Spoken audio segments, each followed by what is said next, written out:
Healing people worldwide, internationally, providing information that will set your mind free. Occupying time, fostering diversity, creating communities, bringing joy and unity. Healing people worldwide. Welcome to Holistic Professionals of Color podcast, the space where healing, culture, and community come together.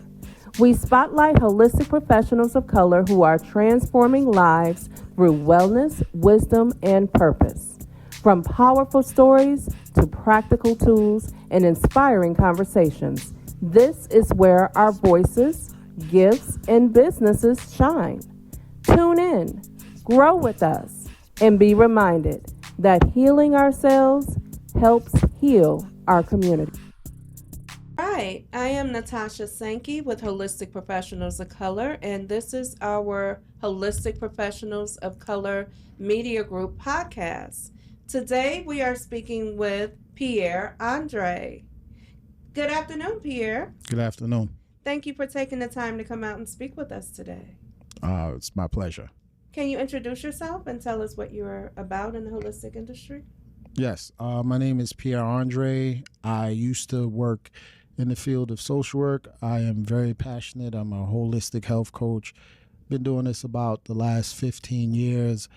I work with people, coaching them through a lot of difficult situations, especially part of what got me started was the issue of vaccine injury and recovery, assisting a close family member of mine. And so now I work with the general public and I do a lot of education around natural, safe alternatives of how we can best take care of our health. Okay. You mentioned the vaccines.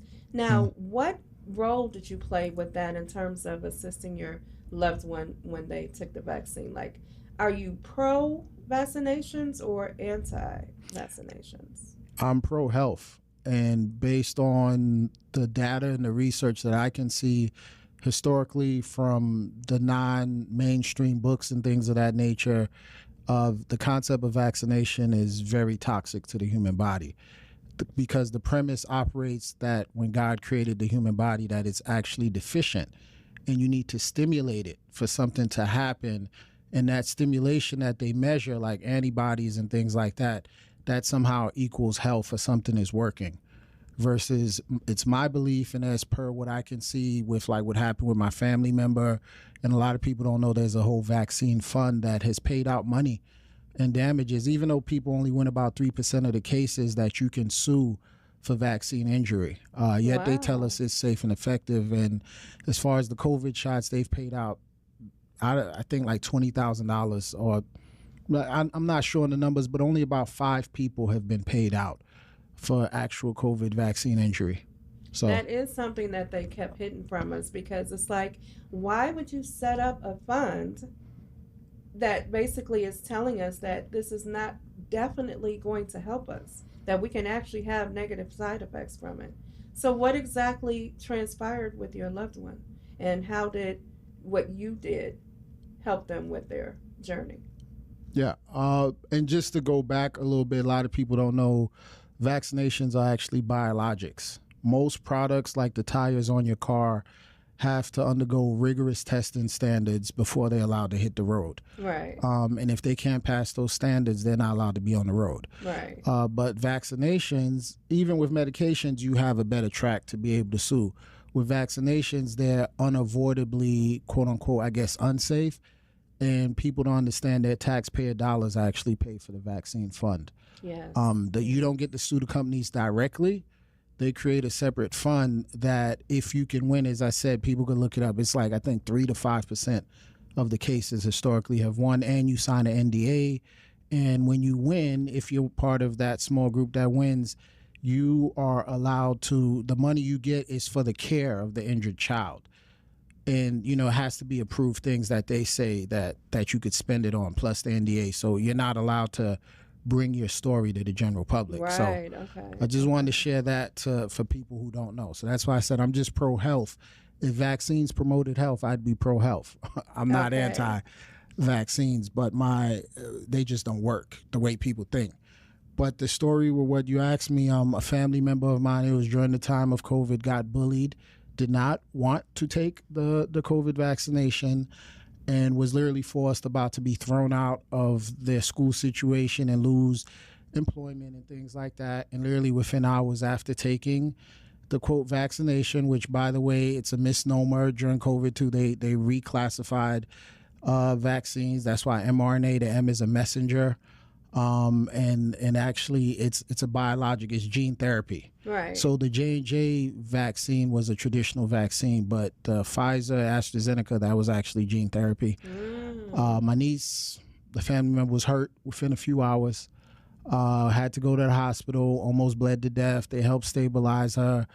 Then she got in contact with me, and I remotely just sort of coached her through things on what to do based on what I could tell was going on for her. Okay. And to add insult to injury, they acknowledged on her hospital record, she said, about the injury, but still the school wanted her to take another one.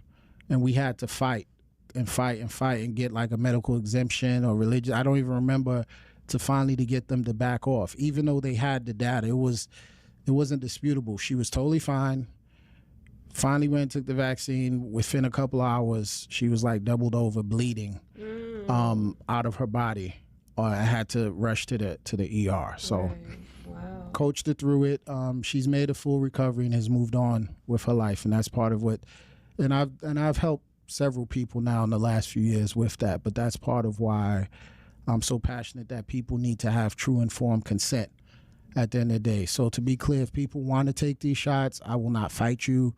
I'm not against you taking them. I just want you to have informed consent and know that you can't force me to take them. Yes, it's not something that we have to do. It's not mandated for us to do, but they make us feel, at least at that time during the pandemic, like we had to do it. And Yes. jobs required us to do it. My job required me to do it.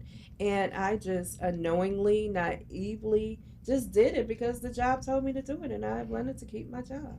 I didn't think about, any repercussions or going into any research about it, but after the fact, I've learned so much and wish I didn't. And knock on wood, I didn't have any side effects, but yes, I did have to take those vaccines too. It was very naive and unaware of what could have happened and what has happened to a lot of people due to that.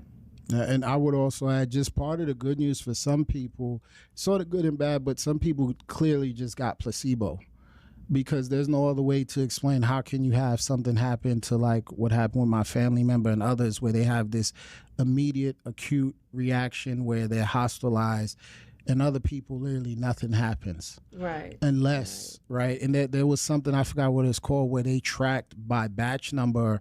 Certain batches had higher reaction rates and hospitalizations versus other batches, because they had a tag, an ID number. Those batches almost had none. So that sort of was how people like myself and others were able to conclude, okay, clearly, even though they said everybody was getting the same thing, that wasn't the case. Exactly. Obviously not. Yeah. Us to have so many different reactions to it. Or none, which, as I said, if that was the case for some people, like it sounds like yourself, that's actually a good thing. Right. But I would just encourage people, now that you got a decision to make, are you going to continue? Exactly. Now, what is your message to the BIPOC community? Yeah, so my message to the HPOC community is one about taking responsibility for one's health, ultimately. And I would ground that in history for people. So let's backtrack a little bit.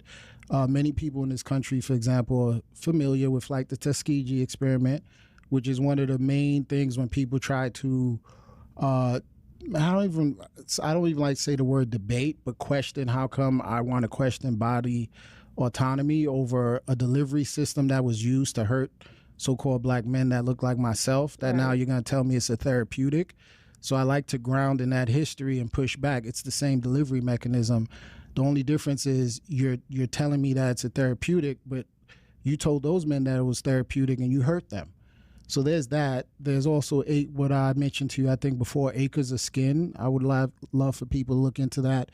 Humboldt Prison, I believe, in Philadelphia in the 1900s, where they did all sorts of unethical experimentation, again, on people that look like myself.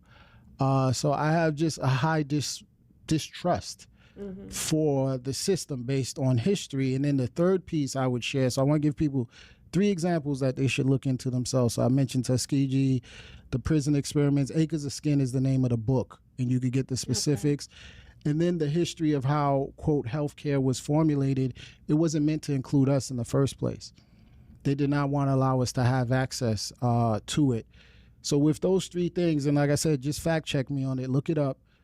That's what sort of guides me to be passionate, to remind people that your health is your responsibility, especially given that I would think history does matter. So for me, it matters knowing that that was the approach for dealing with people that look like me. So ultimately, I want to take responsibility for my own health and educate others who want the same for themselves and their family members. Yes, most definitely.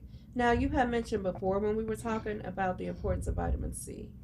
Oh, vitamin D. Vitamin D. Yeah. Yes, vitamin D. And so the irony is vitamin D is called the vitamin. It's actually a hormone in the human body, and it's huge for helping control the inflammatory process in the human body. So that's why, excuse me, it's been indicated to assist with even mental health issues. There's tons of medical research that shows that a lot of people dealing with depressive symptoms have high levels of inflammation in the brain. Vitamin D helps control that. But if you look like myself, we are naturally able to be out in the sun more. But on the flip side, our biology is slightly different where we have lower levels of vitamin D. But when you go get your standard medical screening, doctors are not teaching people this.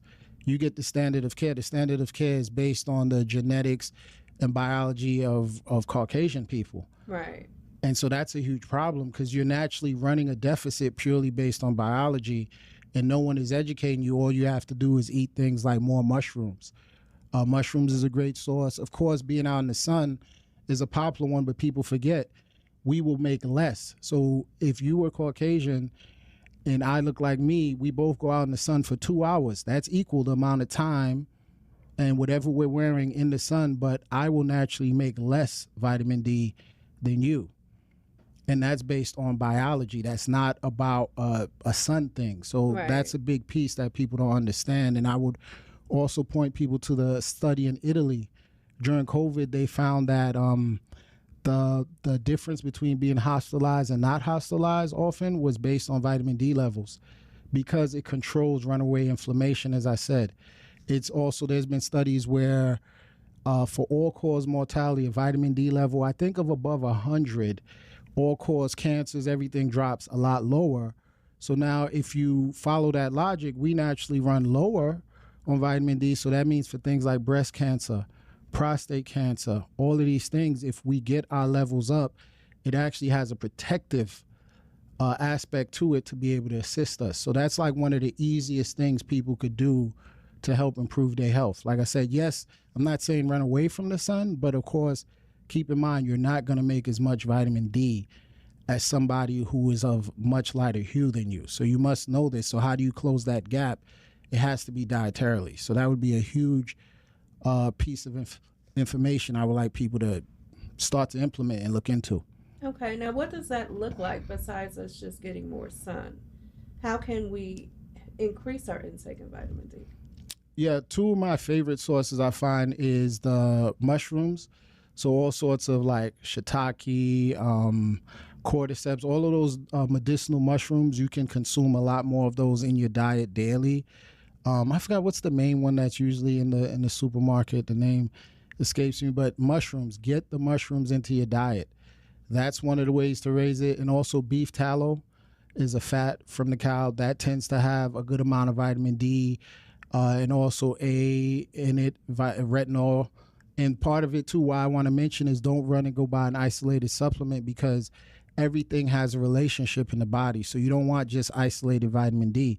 You actually need zinc and magnesium to help activate it. So in the mushroom, it's going to have trace amounts of those key nutrients, just like in the beef tallow. So you want it from a food source and add that into your diet, and that would be a way to build your levels up besides the sun. Because like I said, you're just not going to build it at the rate that you think.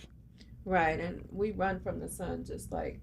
Yeah, and honestly, for me in general, I don't like to be in the sun much. Exactly. Yeah. And it's just ironic how the sun is more beneficial to melanated people, but we're the main ones that's running from it. Yeah, we can tolerate it. That's the key trick. We tolerate it better, And that's why we naturally, having the darker hue of the melanin gives you a natural ability to deal with radiation a little better. But as I said, on the flip side, biologically, you have less vitamin D. That's why I mentioned for people too, right now we're in the summertime. Come winter, you know how they say we have seasonal affective disorder? It's real, I would argue it's low vitamin D season, especially people in the Northeast, because now you're getting even less sunlight. Right. Have you ever noticed how you feel more awake when you're outside in the sun? The sun is very energizing versus on rainy days, you're like sleepy and relaxed. But when you go into the wintertime, you're in a big city, you're already naturally low on vitamin D, and now you're getting almost no sun. Your levels tank, and as I said, that's how the depressive symptoms start, because you get more inflammation. It has a tremendous impact on mood. So even though it's called a hormone, I mean, the way it's really taught and described to us, I mean, it's called the vitamin. It's really a hormone. It controls a lot of levers in the body, especially around inflammation, as I said. And key piece, don't go get an isolated one. You want it as a complex, how it was made. Okay. With those cofactors, those other minerals, that's what's going to actually work.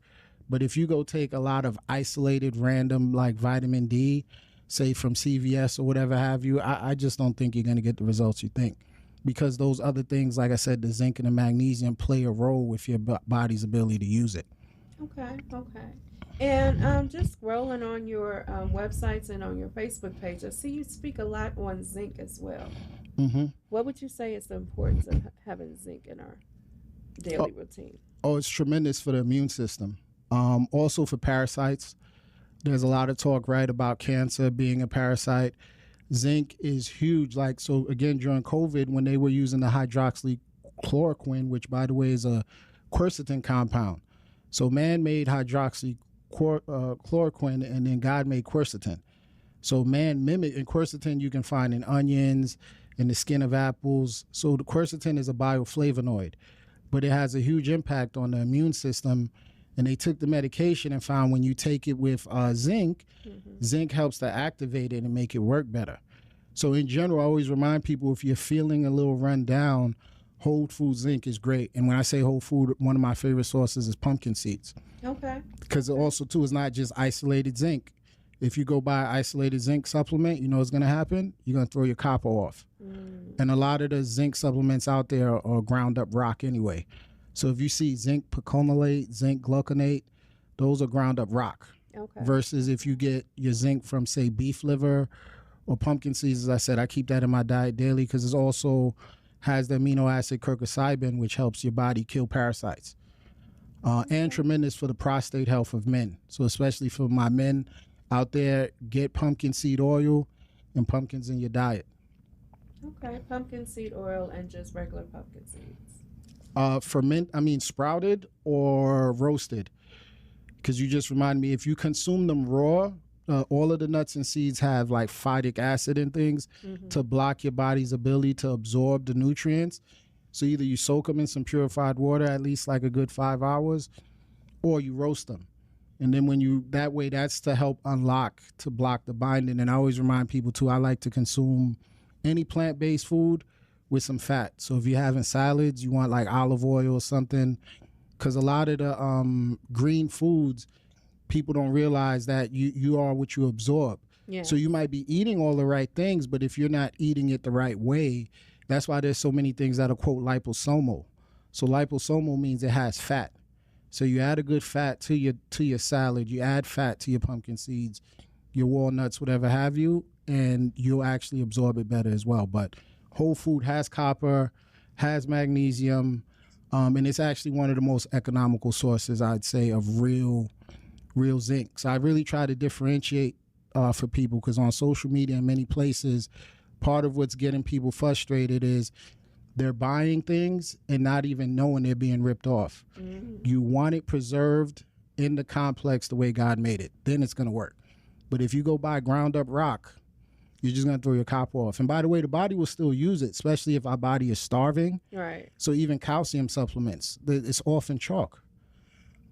Okay. Now to go back to the mushrooms, what's the best way to consume the mushrooms to still get the potency that we need from them? If you can get them fermented as a supplement, that'd be a good way There's several companies that make them, but just generally eating them. You know, you cook them, add them to your salad, however you want. Cook them with your rice, whatever have you. But I'm just trying to get people to get it, the vitamin D, from a source of food where it's naturally going to be found. Because it's not just going to be the vitamin D in there. You understand? As I said, because you could go get the isolated form, and then it's just not going to do what you think. So however you need to dress it up to make it work for you, I'd say by all means. I just like to saute them. Sometimes I cook them with eggs. By the way, eggs is another source of vitamin D as well. Okay, and any type of form. Yeah, you eggs. just the whole eggs. And you know how some people eat only the egg white? Right. You should eat the whole egg. Okay. Why would you throw out the yolk? It has different properties you're literally tossing. Okay. Fat is actually our friend, to be clear for people. Quality fats are actually very, very beneficial. I forgot the year it was, but they issued a report, and part of how we have the obesity epidemic is they started stripping the good fats out of food. We used to cook with tallow in restaurants, in the fast food restaurants, coconut oil. Yeah. They removed that and then added the seed oils. Mm-hmm. So they added rancid, inferior fats, and then also, too, they've upped the amount of sugar people are consuming, and then that's what will inflame you. But good fats are very, very beneficial and actually satiating. That's why I said, too, if you add the good fat, it doesn't just help you with absorption, like in your salad, but it actually helps fill you up. And what is considered good fat? Olive oil, coconut oil. I like avocado, ghee, beef tallow, like grass-fed butter, any of those natural historical fats that we've been consuming a long time. Even the fat from some of the plant compounds, black seed oil. I personally like to use it topically, but sometimes it's beneficial even to take internally for people. The fat from the pumpkin seed. But a word of caution, and I'm glad you asked that question, I would tell people be very careful with flax seeds. Only use a pinch if you're going to use it. It's highly estrogenic. Yeah, flax seeds is not as beneficial as we think. I think in a small amount, you'll be okay, but given the level of hormonal issues people are having, you don't want to consume things that are phytoestrogens that mimic how estrogen performs the body. A lot of the plastics and things that people are being exposed to is throwing our hormones off, and that's why zinc is so important. A lot of young men are struggling with testosterone. Zinc is huge for making your testosterone. Okay, that is good to know.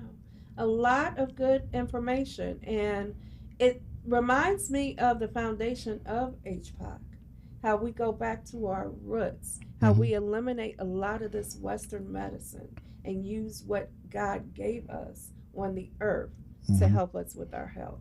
Our bodies were designed to heal themselves. And Absolutely. If we go back to our roots and our ancestors in the earth, we can better heal ourselves than with these medications that the doctors give us to just help us to be comfortable in the moment, not necessarily get to the root of what our bodies are going through. So that is awesome information.